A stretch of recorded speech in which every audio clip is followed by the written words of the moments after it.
Hello students, welcome to my YouTube channel Gyan Guru academy. This is SP sir in front of you. Dear students, आज हम बात करेंगे CHS entrance exam 2020 यानी कि 2020 for class 11th यानी कक्षा 11 के बच्चों के लिए जो आप लोग का एग्जाम होगा बच्चों एंट्रेंस का, उसके लिए हम बात करेंगे केमिस्ट्री में थर्ड चैप्टर का। थर्ड चैप्टर है परमाणु या अणु, जिसे हम इंग्लिश में कहेंगे एटम्स एंड मॉलिक्यूल्स। ठीक है, तो बच्चों अभी तक हमने 2 इनका लेक्चर दे दिया। अभी तक आपने उन लेक्चर्स को नहीं देखा तो जाके देख लीजिए।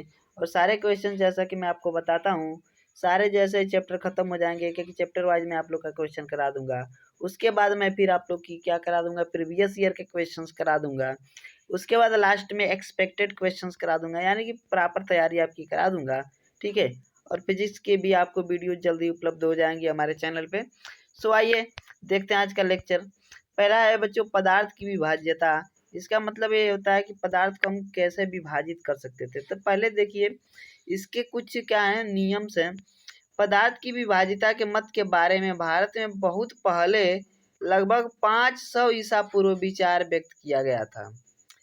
भारतीय दार्शनिक महर्षि कणाद ने प्रतिपादित किया था कि यदि हम द्रव्य यानी कि पदार्थ को विभाजित करते जाएं तो हमें छोटे छोटे कण प्राप्त होते जाएंगे तथा अंत में एक सीमा आएगी, यानी कि एक ऐसी स्थिति आएगी जब प्राप्त कण को पुनः विभाजित नहीं किया जा सकता। ठीक है, जो हमने कण को प्राप्त किया है उसे अब दोबारा नहीं बांट सकते, अर्थात वह सूक्ष्मतम कण अविभाज्य रहेगा। जो छोटा कण है वो क्या होगा, अब विभाजित नहीं होगा। इस अविभाज्य सूक्ष्मतम कण को उन्होंने परमाणु कहा। यानी कि बच्चों मान लीजिए कि उनके कहने का मतलब ये था, जो भारतीय दार्शनिक थे महर्षि कणाद, उनके कहने का मतलब ये था बच्चों कि अगर हम किसी पदार्थ को लें, ठीक है, मान लीजिए कि हमारे पास एक कोई पदार्थ है। जब हम किसी पदार्थ को लेते हैं तो फिर क्या करें बच्चों, उन्हें छोटे छोटे कण प्राप्त होते जाएंगे। अंत में मतलब जब हम इसे तोड़ेंगे, मान लीजिए कि ये कोई ईंट है, जब आप इसके ऊपर हथौड़े से प्रहार करोगे, तोड़ोगे इसको, तो छोटे छोटे टुकड़ों में बढ़ता चला जाएगा। ठीक है, और फिर इस टुकड़े को तोड़ोगे तो और छोटे टुकड़ों में बढ़ता चला जाएगा। उस टुकड़े को छोड़ोगे तो और तोड़ोगे तो और छोटे टुकड़े में बढ़ता चला जाएगा। अर्थात बच्चों लास्ट में एक ऐसी स्थिति आएगी, एक उसका इतना छोटा सा कण मिलेगा आपको जिसे अब और तोड़ पाना मुश्किल है। उसी अविभाज्य कण को इन्होंने क्या कहा बच्चों, परमाणु कहा। एक अन्य भारतीय दार्शनिक पगुदा कात्यायन ने इस मत को विस्तृत रूप से समझाया तथा कहा कि ये कण सामान्यतः संयुक्त रूप में पाए जाते हैं, जो हमें द्रव्यों के भिन्न भिन्न रूपों को प्रदान करते हैं। ठीक है, अब एक और दार्शनिक थे बच्चों इंडिया के, जिनका नाम क्या था, पगुदा कात्यायन। ठीक है, इन्होंने इस मत को क्या किया बच्चों, संयुक्त रूप से समझाया। ठीक है, क्या किया, संयुक्त रूप से समझाया। और उन्होंने क्या बताया बच्चों, कि उन्होंने बताया कि ये जो कण है सामान्यतः संयुक्त रूप है। ठीक है, उन्होंने विस्तृत रूप से समझा के कहा कि ये संयुक्त रूप से पाए जाते हैं, जो हमें द्रव्यों के भिन्न भिन्न रूपों में मिलते हैं, यानी कि ये अलग अलग रूपों में मिलते हैं।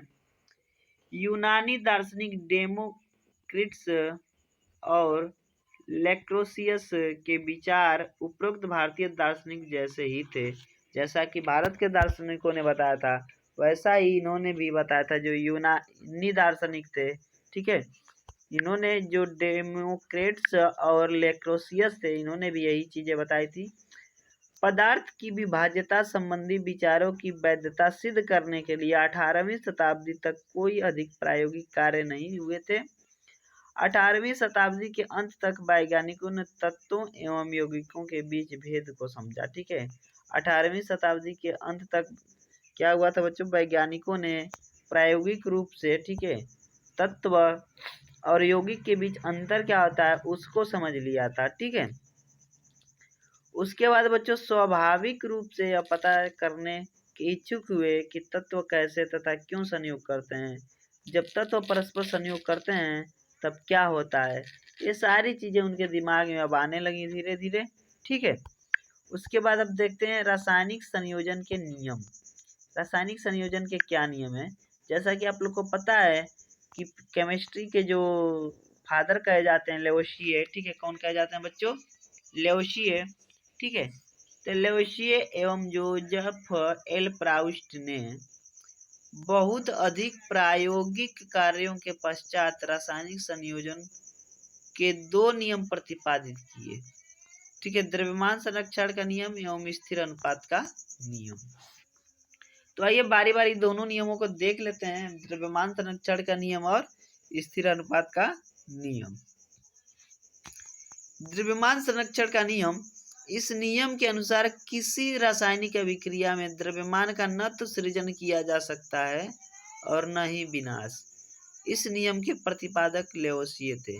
ठीक है, लेवोसिए ने यह नियम दिया था द्रव्यमान संरक्षण का नियम, और उसमें इन्होंने यह बताया था कि किसी भी क्या हो जाएगा बच्चों, रासायनिक जो अभिक्रिया होगी, रासायनिक अभिक्रिया में क्या होगा बच्चों, न ही द्रव्यमान का क्या होगा, सृजन होगा और न ही उनका विनाश होगा।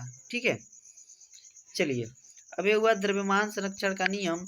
तो आगे थोड़ी सी बात करें बच्चों स्थिर अनुपात का नियम। किस अनुपात का नियम, स्थिर अनुपात का नियम। ठीक है, तो स्थिर अनुपात के नियम में आप पढ़ेंगे, क्या पढ़ेंगे कि इस नियम के अनुसार किसी भी यौगिक में तत्व सदैव एक निश्चित द्रव्यमानों के अनुपात में विद्यमान होते हैं। इस नियम के प्रतिपादक प्राउस्ट थे। इस नियम के प्रतिपादक कौन थे बच्चों, प्राउस्ट थे।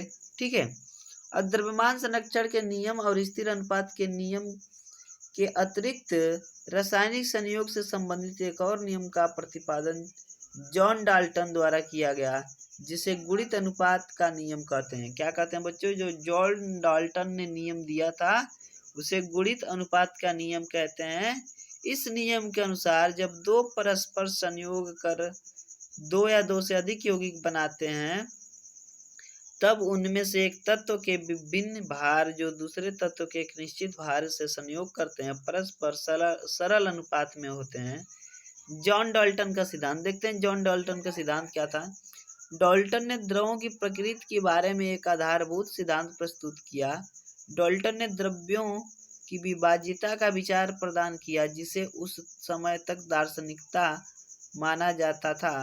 ग्रीक दार्शनिकों के द्वारा द्रव्यों के सूक्ष्मतम अविभाज्य कण, जिसे परमाणु नाम दिया गया था, उसे डाल्टन ने भी परमाणु नाम दिया। डाल्टन ने भी उसको क्या कहा बच्चों, परमाणु कहा। ठीक है, डाल्टन का यह सिद्धांत रासायनिक संयोजन के नियमों पर आधारित था। डाल्टन के परमाणु सिद्धांत ने न द्रव्यमान के संरक्षण के नियम एवं निश्चित अनुपात के नियमों की युक्ति संगत व्याख्या की। उनके सिद्धांत ने क्या किया बच्चों, द्रव्यमान संरक्षण का नियम और निश्चित अनुपात का जो नियम था उनकी क्या की बच्चों, युक्ति संगत व्याख्या की, डिफिनेशन दिया। डाल्टन के परमाणु सिद्धांत के अनुसार सभी द्रव, चाहे तत्व, यौगिक या मिश्रण हो, सूक्ष्म कणों से बने होते, जिन्हें परमाणु कहते हैं। क्लियर है। डाल्टन के नियम के अनुसार परमाणु किन्हें कहते हैं बच्चों, उनके अनुसार सभी द्रव्य, ठीक है, क्या होंगे, चाहे द्रव हो, यौगिक हो या मिश्रण हो, वो छोटे छोटे सूक्ष्म कणों से बने होते हैं, जिन्हें क्या कहा जाता है, परमाणु कहा जाता है। डाल्टन सिद्धांत की विवेचना इस प्रकार निम्न प्रकार से कर सकते हैं। पहला है बच्चों, सभी द्रव्य परमाणुओं से निर्मित होते हैं। क्लियर है। जितने भी द्रव्य हैं पृथ्वी पर, द्रव्य यानी कि मैटर, सभी परमाणुओं से बनते हैं। दूसरा है, परमाणु अविभाज्य सूक्ष्मतम कण होते हैं, जो रासायनिक अभिक्रिया में न तो सृजित होते हैं और न ही उनका विनाश होता है। तीसरा पॉइंट है, दिए गए तत्व के सभी परमाणुओं का द्रव्यमान एवं रासायनिक गुणधर्म समान होते हैं। और पांचवा पॉइंट है, चौथा पॉइंट आप लोग का है बच्चों, कि भिन्न भिन्न तत्वों के परमाणुओं के द्रव्यमान एवं रासायनिक गुण भिन्न भिन्न होते हैं। ठीक है, भिन्न भिन्न तत्वों के परमाणु परस्पर छोटी पूर्ण संख्या के अनुपात में संयोग कर यौगिक निर्मित करते हैं। और लास्ट पॉइंट आप लोग का बता रहा है कि किसी भी यौगिक के परमाणुओं की सापेक्ष संख्या एवं प्रकार निश्चित होते हैं। सो डियर स्टूडेंट, यहाँ पे आपने इनके बारे में समझा।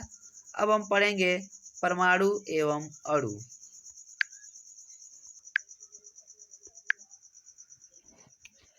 परमाणु एवं अणु, देखिए परमाणु एवं अणु के बारे में, किसी तत्व का सूक्ष्मतम कण जो स्वतंत्र अवस्था में नहीं पाया जाता, परमाणु कहलाता है। ये परमाणु क्या होगा बच्चों, स्वतंत्र अवस्था में नहीं पाया जाएगा, उसी को हम परमाणु कहते हैं। ठीक है, क्योंकि यह किसी भी तत्व का क्या होता है बच्चों, सबसे छोटा कण होता है, सूक्ष्मतम कण होता है। ठीक है, यानी कि आपने अभी अभी तो पढ़ा था, किसी भी चीज़ को हम तोड़ते जाएंगे तोड़ते जाएंगे तोड़ते जाएंगे, और जो उसकी सबसे छोटी स्थिति आएगी जिसे अब और नहीं तोड़ सकते, अविभाज्य होगा, उसी को हम क्या कहेंगे बच्चों, परमाणु कहते हैं।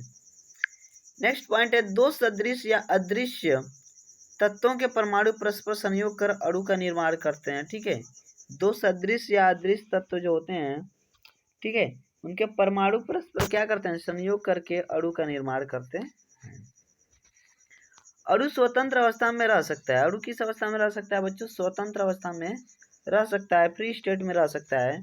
ठीक है, उसके बाद बताया जा रहा है, देखिए अणु के बारे में आपने क्या समझा था कि दो सदृश अदृश्य तत्वों के परमाणु, ठीक है, उनका संयोग होगा जब, तो फिर क्या होंगे, वो अणु का निर्माण करते हैं। जैसे मान लीजिए H प्लस H, यहाँ पे इनका हाइड्रोजन की H प्लस H2, यहाँ पे इनके अणु बन रहे हैं। ठीक है, उसके बाद देखिए ध्यान से, अणु स्वतंत्र अवस्था में रह सकता है, अणु स्वतंत्र अवस्था में रह सकता है, लेकिन परमाणु स्वतंत्र अवस्था में नहीं रह सकता है।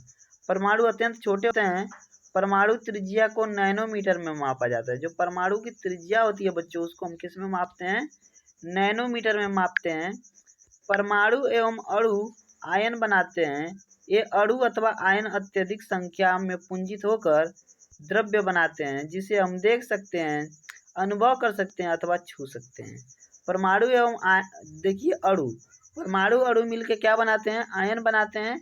ये अणु अथवा आयन अत्यधिक संख्या में क्या होते हैं, पुंजित होकर द्रव्य बनाते हैं, जिसे हम आराम से क्या सकते हैं, कर सकते हैं बच्चों, देख सकते हैं, अनुभव कर सकते हैं, छू सकते हैं। अब देखते हैं तत्वों के अणु। जो तत्वों के अणु होते हैं उनके बारे में थोड़ी सी जानकारी। किसी तत्व के अणु एक ही प्रकार के परमाणुओं द्वारा निर्मित होते हैं। किसी भी तत्व का अणु जो होगा एक ही प्रकार के परमाणुओं द्वारा निर्मित होते हैं। उदाहरण स्वरूप ऑक्सीजन अणु दो ऑक्सीजन परमाणुओं से मिलकर बनता है। जो ऑक्सीजन का अणु होता है दो ऑक्सीजन परमाणुओं से मिलकर बनता है। यौगिकों के अणु, भिन्न भिन्न तत्वों के परमाणु एक निश्चित अनुपात में परस्पर जुड़कर यौगिकों के अणु का निर्माण करते हैं। जैसे जल में हाइड्रोजन एवं ऑक्सीजन के परमाणु क्रमशः एक संबंधी 8 के अनुपात में जुड़े होते हैं। कल भी आप लोग को ये चीज़ बताया था बच्चों, जल का जो फार्मूला होता है H2O होता है। ठीक है, तो यहाँ पे क्या हुआ कि हाइड्रोजन का एटम नंबर जो आता है 1 आता है और ऑक्सीजन का आता है 8, तो इनके बीच जो अनुपात हुआ 1 संबंधी 8 का हुआ। ठीक है, अब बात करते हैं थोड़ी सी आयन की। धातु एवं अधातु युक्त यौगिक आवेशित कणों से बने होते हैं। इन आवेशित कणों को आयन कहते हैं। क्या कहते हैं बच्चों, इन आवेशित कणों को आयन कहते हैं। ठीक है, आयन आवेशित कण होते हैं तथा इन पर ऋण आवेश तथा धन आवेश होता है। ऋण आवेशित कण को ऋणायन तथा धन आवेशित कण को धनायन कहते हैं। उदाहरण के लिए सोडियम क्लोराइड में सोडियम धनायन के रूप में एवं क्लोरीन ऋणायन के रूप में विद्यमान होता है। सोडियम क्लोराइड यानी कि बच्चों NaCl, ठीक है, Na यानी कि सोडियम, Cl क्लोराइन, तो यहाँ पे N धनायन के रूप में, Cl ऋणायन के रूप में उपलब्ध होता है। इसका एक और फैक्ट था धनायन और ऋणायन होने का, ध्यान से देखिए। जब इनके हम क्या करते हैं बच्चों, वैलेंसी निकालते हैं, तो यहाँ पे क्या होगा, इसके पहले कोष में अधिकतम 2 इलेक्ट्रॉन, दूसरे कोष में कितने, 2 4, आपका दूसरे कोष में अधिकतम 8 रह सकते हैं। यहाँ पे 3 4 5 6 7 8 इलेक्ट्रॉन हो गए। 8 2 10, चूंकि इसका नंबर क्या है, एटम नंबर 11 होता है, 1 इलेक्ट्रॉन बचेंगे आपके, ये बाहरी कोष में आएंगे। तो इसका अष्टक पूरा हो चुका है। जिसका अष्टक पूरा हो जाएगा तो 1 इलेक्ट्रॉन को क्या कर देगा, दान देगा। तो देने वाला हमेशा क्या होता है, धन ही होता है, इसलिए Na प्लस होता है। उसी तरह से ये Cl क्या होता है, अपना 1 इलेक्ट्रॉन लेकर किसी से अपना क्या करता है, अष्टक पूरा करता है, इसलिए ऋणायन होता है। ठीक है, अब यहाँ पे बात करें बच्चों, ठीक है, यहाँ पे आपने समझ लिया ऋणायन और धनायन के बारे में।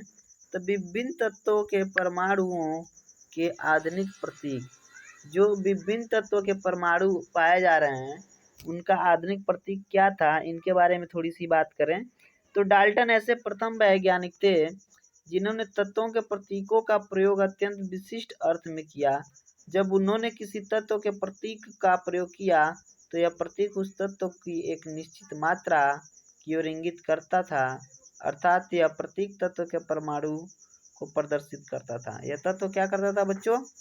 जो यह प्रतीक था तत्व के परमाणु को प्रदर्शित करता था। बर्जिलियस ने तत्वों के ऐसे प्रतीकों को सुझाव दिया जो उन तत्वों के नामों के एक या दो अक्षरों से प्रदर्शित होता था। प्रारंभ में तत्वों के नाम की व्युत्पत्ति उन स्थानों के नाम से की गई जहां वे सर्वप्रथम पाए गए थे। यानी कि जहां पे जो तत्व पाया गया बच्चों उसका वही नाम रख दिया गया। ठीक है, जैसे उदाहरण के लिए कॉपर साइप्रस में पाया गया था जिसके नाम पे इसका कॉपर पड़ गया। इसी यहीं से व्युत्पन्न हुआ था, यानी कि उत्पन्न हुआ था। ठीक है, अब थोड़ी सी बात करते हैं इसके अगले पॉइंट पे। तो अगला पॉइंट इसका क्या है बच्चों कि कुछ तत्वों के नामों को विशिष्ट रंगों से लिया जाता है। ठीक है, उदाहरण के स्वर्ण गोल्ड का नाम अंग्रेजी के उस शब्द से लिया गया जिसका अर्थ होता है पीला। ठीक है, आजकल international union of pure and applied chemistry यानी कि IUPAC तत्वों के नामों को स्वीकृति प्रदान करती है। देखिए, जब कोई भी तत्व का निर्माण होता है तो लोग लेके जाते हैं उसको नामकरण करने के लिए। जैसे मान लीजिए गाँव में या फिर किसी कहीं पे भी जगह पे घर में बच्चे का जन्म होता है तो हम उसका नामकरण करवाते हैं ना पंडित जी से। उसी तरह से साइंस के क्षेत्र में, केमिस्ट्री के क्षेत्र में जब हम किसी तत्व की खोज करते हैं, डिस्कवरी उसकी करते हैं, तो उसका नामकरण करने के लिए हम क्या करते हैं बच्चों? आजकल जिस संस्था का हम उपयोग करते हैं वो है IUPAC। कौन है? IUPAC नामकरण यह करती है उसके गुणधर्मों के आधार पे। सारी चीज़ें उसकी क्या करती है? पूरी तरह से जांच कर लेती है, तो उसके अनुसार से उसका वो नामकरण करती है। अधिकतर तत्वों के प्रतीक उन तत्वों के अंग्रेजी नामों के एक या दो अक्षरों से बने होते हैं। किसी प्रतीक के पहले अक्षर को सदैव बड़े अक्षर तथा दूसरे अक्षर को सदैव छोटे अक्षरों में लिखा जाता है। अब यहाँ पे देख सकते हैं आप लोग, कुछ उदाहरण बताया गया है। ठीक है, हाइड्रोजन का H होता है, वहीं एल्यूमिनियम का Al, कोबाल्ट का Co। ठीक है, यहाँ पे देखिए Al पहला लेटर आप लोग का कैपिटल, दूसरा स्मॉल। ये नहीं कि पहला भी कैपिटल और दूसरा भी कैपिटल, या फिर पहला स्मॉल दूसरा स्मॉल, ऐसा कुछ नहीं है। होना चाहिए पहला आपका क्या? कैपिटल और दूसरा स्मॉल। ये है सही नियम। उसी तरह से कोबाल्ट में भी आप देखिए CO आपका कैपिटल और स्मॉल दोनों है, लेकिन यहाँ पे दोनों चूंकि ऐसा नहीं होगा। परमाणु द्रव्यमान। डाल्टन के परमाणु सिद्धांत का सबसे विशिष्ट संकल्पना परमाणु द्रव्यमान की थी। उनके अनुसार प्रत्येक तत्व का एक अभिलाक्षणिक परमाणु द्रव्यमान होता है। जितने भी तत्व होते हैं उनका एक अभिलाक्षणिक परमाणु द्रव्यमान होता है। प्रारंभ में परमाणु द्रव्यमान को AMU द्वारा संक्षेप में लिखते थे, यानी कि एटॉमिक मास यूनिट द्वारा क्या किया जाता था बच्चों? संक्षेप में लिखा जाता था। लेकिन आजकल IUPAC के नवीनतम अनुमोदन द्वारा, ठीक है, यूनिफाइड यानी कि यूनिफाइड द्रव्यमान द्वारा प्रदर्शित करते हैं। किसी तत्व के सापेक्षिक परमाणु द्रव्यमान को उनके परमाणुओं के औसत द्रव्यमान का कार्बन 12 परमाणु के द्रव्यमान के 1/2 भाग के अनुपात द्वारा परिभाषित किया जाता है। अब ध्यान से देखें, यहाँ पे दिया कुछ तत्वों के परमाणु।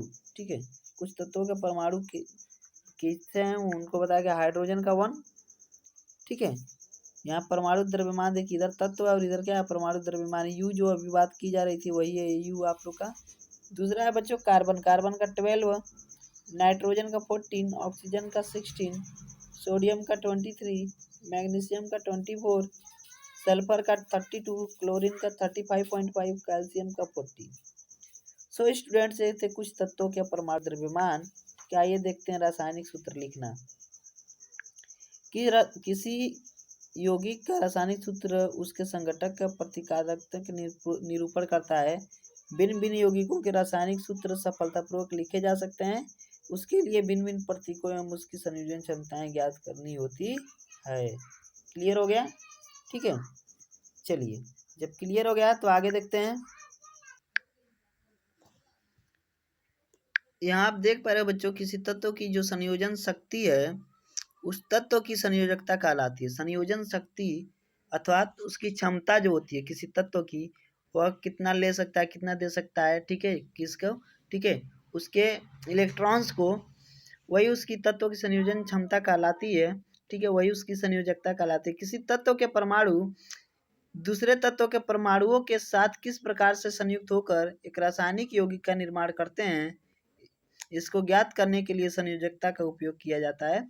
रासायनिक सूत्र लिखते समय निम्नलिखित नियमों का पालन करना चाहिए। रासायनिक सूत्र लिखते समय निम्नलिखित नियमों का पालन करना चाहिए। क्या क्या नियम है उनको थोड़ा समझना पड़ेगा हमें।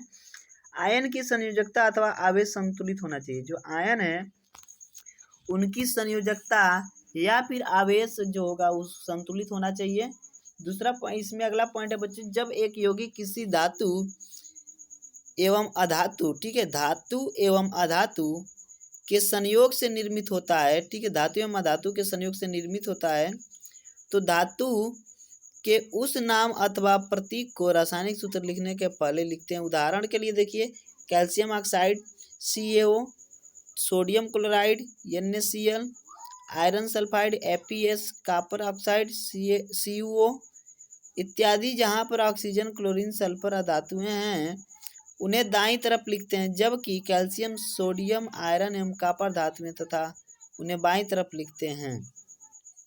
बहुपरमाणु आयनों द्वारा निर्मित यौगिकों में आयन को पहले कोष्टक में रखते हैं। आयन जो होंगे बच्चों उनको पहले हम कोष्टक में रख लेंगे, तत्पश्चात अनुपातों को दर्शाने वाली संख्या को लिखते हैं। जो अनुपातों को दर्शाने वाली संख्या हैं उनको लिखते हैं।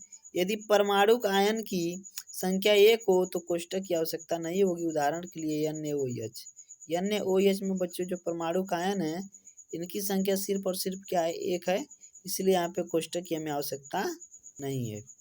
सरल यौगिकों के सूत्र, यानी कि दो भिन्न भिन्न तत्वों के निर्मित सरलतम यौगिकों के द्विअंगी यौगिक कहते हैं, ठीक है।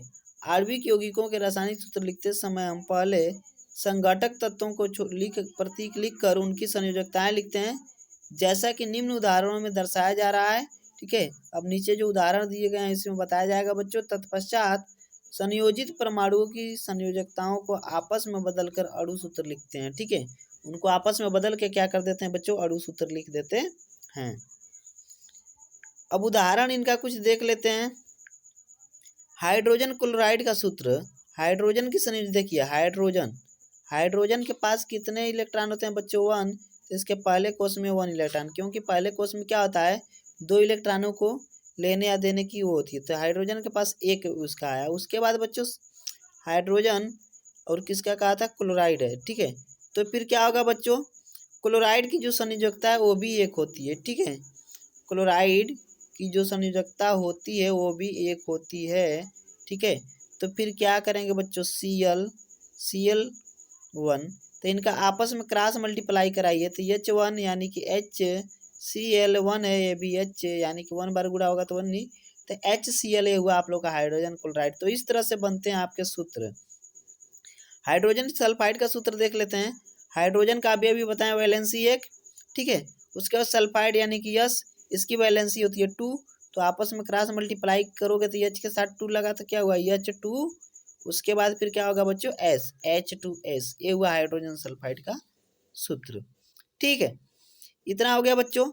तो आगे देखते हैं कुछ और दिए हैं। कार्बन टेट्राक्लोराइड का सूत्र, कार्बन टेट्राक्लोराइड का सूत्र, कार्बन की संयोजकता 4 है तो C4, ठीक है, तथा क्लोरीन की संयोजकता 1 है तो क्लोरीन Cl1, ठीक है। तो फिर क्या होगा, क्रॉस मल्टीप्लाई करा दो आप, C तो C ही रहेगा, देखिए 1 के साथ है तो ये 1 मल्टीप्लाई तो C, उसके बाद ये Cl है, Cl का किसके साथ, 4 के साथ, तो बना CCl4, और इसी को हम कहते हैं बच्चों कार्बन टेट्राक्लोराइड। समझे, कार्बन टेट्राक्लोराइड का रासायनिक सूत्र कितनी आसानी से आपने ज्ञात कर लिया। उसी तरह से अगला देखते हैं बच्चों, मैग्नीशियम क्लोराइड का सूत्र ज्ञात करने के लिए पहले हम धनायन का संकेत Mg लिखते हैं, तो Mg लिख लीजिए, ठीक है, यहाँ पे आपने लिख लिया Mg। उसके बाद बच्चों क्या कह रहा है, उसके पश्चात ऋणायन क्लोराइड लिखते हैं, ठीक है। तो फिर क्या करना है आपको, उसको भी लिख लेना है, किसको लिख लेना है, Cl, यही है आप लोग का, ठीक है। अब क्या करते हैं, तत्पश्चात इनके आवेशों को बदल कर हम सूत्र प्राप्त करते हैं। आवेश बदलने के लिए अब क्या करना पड़ेगा हमें, अब बताइए। Mg के पास, ठीक है, कितना होता है बच्चों, Mg के पास आप लोग का 2 वैलेंसी होती है, ठीक है, और इनके पास कितना होता है पहले बताइए। क्लोरीन के पास कितना होता है, क्लोरीन के पास होता है बच्चों 1, अभी अभी तो बताएं, क्रॉस मल्टीप्लाई कराइए, बदल दीजिए इनके, ठीक है। जब आपने इन क्या किया, बदल दिया, क्रॉस मल्टीप्लाई कर दिया, तो Mg1 और Cl यहाँ पे 2 है, Cl2, MgCl2, ये है मैग्नीशियम क्लोराइड का रासायनिक सूत्र। बहुपरमाणुक आयनों वाले यौगिक, सोडियम नाइट्रेट का सूत्र, सोडियम तथा आवेश +1 तथा नाइट्रेट NO3 का आवेश -1 तथा इन्हें आपस में बदल कर लिखने पर हमें इसका NaNO4 प्राप्त होगा। आप ये सॉरी NaNO3 प्राप्त होगा। क्लियर है बच्चों, जैसे इसके पहले अभी बताए थे उसी तरह से भी आपका है, कोई दिक्कत नहीं है। ठीक है, समझ गए। चलिए अब देखते हैं आणविक द्रव्यमान एवं मोल संकल्पना। आणविक द्रव्यमान एवं मोल संकल्पना, ठीक है। तो आणविक द्रव्यमान, किसी पदार्थ का आणविक द्रव्यमान उसके सभी संघटक परमाणुओं के द्रव्यमानों का योग होता है। इस प्रकार यह अणु का वह सापेक्ष द्रव्यमान है जिसे परमाणु द्रव्यमान इकाई द्वारा व्यक्त किया जाता है, यूनिफाइड मास द्वारा व्यक्त किया जाता है। उदाहरण के लिए जल का सापेक्ष आणविक द्रव्यमान बराबर होता है हाइड्रोजन का परमाणु द्रव्यमान प्लस ऑक्सीजन का परमाणु द्रव्यमान के। ठीक है, तो यहाँ पे बच्चों देखिए जल का अपेक्षिक जो द्रव्यमान है, तो हाइड्रोजन का परमाणु द्रव्यमान प्लस किसका बच्चों, ऑक्सीजन का। चूंकि हाइड्रोजन का परमाणु द्रव्यमान हो जाएगा आप लोग का 2, ठीक है, अब प्लस ऑक्सीजन का कितना हो जाएगा बच्चों 16। ठीक है, तो टोटल कितने मिलते हैं हमें, 18 यूनिफाइड मास मिलते हैं। समझ गए, 18 आणविक द्रव्यमान यहाँ पे हमें क्या, द्रव्यमान इकाई जो है परमाणु द्रव्यमान की वो मिली हमें। ठीक है, चलिए जब उतना हो गया तो नेक्स्ट पॉइंट पे देखते हैं सूत्र इकाई द्रव्यमान। अब ये क्या होता है, किसी पदार्थ का सूत्र इकाई द्रव्यमान उसके सभी संघटक परमाणुओं के परमाणु द्रव्यमानों का योग होता है। सूत्र द्रव्यमान का परिकलन उसी प्रकार से किया जाता है जिस प्रकार से आणविक द्रव्यमान का परिकलन किया जाता है। अंतर केवल इतना होता है कि यहाँ पर उस पर पदार्थ के लिए सूत्र इकाई का उपयोग किया जाता है जिसके संघटक आयन होते हैं सोडियम क्लोराइड यानी कि इकाई सूत्र NaCl, इसके इकाई सूत्र। अब बच्चों देखिए जब इकाई सूत्र आप निकालोगे इसको, ठीक है, मास नंबर जब आप इसका निकालोगे तो क्या होगा, किसका निकालना है, सोडियम क्लोराइड का। ठीक है, अब यहाँ पे सोडियम का मास कितना होता है, ठीक है, सीधे सीधे आप कहोगे सर 23। ठीक है, 23 होता है, सोडियम सिर्फ एक बार है तो 23 × 1 प्लस क्लोराइड का कितना होता है बच्चों 35.5, वो भी एक बार है तो 1 × 35.5। टोटल को आप ऐड कर दोगे, जब सबको जोड़ दोगे बच्चों तो फिर हमें मिलेगा 58.5।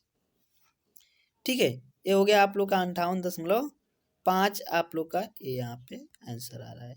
ठीक है, यहाँ आप लोग का सूत्र इकाई द्रव्यमान इस तरह से निकाला जाता है। ठीक है, इस तरह से आप क्या निकाल सकते हो, ठीक है, किसी भी तत्व का मोलर मास आप निकाल सकते हो। क्लियर है ना बच्चों। ठीक है, अब मोल संकल्पना की बात करते हैं थोड़ी सी।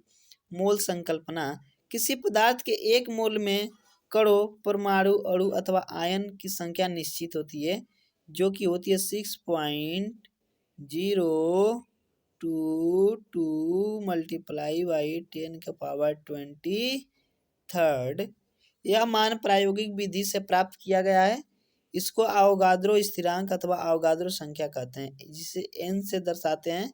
कभी कभी आप देखोगे बच्चों तो Na भी कहीं कहीं लिखा होता है। ठीक है, ये भी ध्यान दीजिएगा, कंफ्यूजन होइएगा। ठीक है, यह नाम इतालवी वैज्ञानिक एमिडियो अवोगाद्रो के सम्मान में रखा गया है।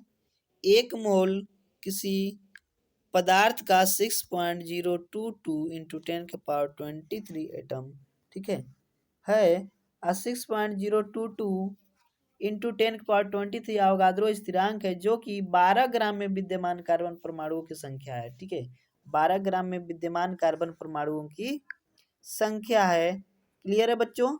ठीक है, अब इसका एक पॉइंट और है आपके पास, यहाँ बताया जा रहा है कि किसी पदार्थ के एक मोल का द्रव्यमान उसके सापेक्ष परमाणु एवं अणु द्रव्यमान के बराबर होता है। किसी तत्व का परमाणु द्रव्यमान उस तत्व के द्रव्यमान को परमाणु इकाई में प्रदान करता है। और अगला है, लास्ट है आप लोग का, परमाणु के मोलर द्रव्यमान को ग्राम परमाणु द्रव्यमान भी कहते हैं। सो डियर स्टूडेंट्स, चैप्टर हो गया आपका फिनिश्ड। अगर आपको इसमें कोई भी चीज़ न समझ में आई हो तो उसे कमेंट बॉक्स में ज़रूर लिखें। अब तक हमारे चैनल पे नए हैं तो सब्सक्राइब करके बेल आइकन ज़रूर दबा लें। और डियर स्टूडेंट्स, एक बार फिर से आप लोगों से कहना चाहूँगा कि मेहनत कीजिए, क्योंकि सफलता की कुंजी सिर्फ और सिर्फ परिश्रम ही होती है। सो आज के लिए इतना ही, और सारे क्वेश्चंस मैं आप लोग के कराऊंगा, परेशान न होइएगा, ठीक है। किसी प्रॉपर वीडियो में चलिए मिलते हैं अगले क्लास में, तब तक के लिए धन्यवाद, बेस्ट ऑफ लक।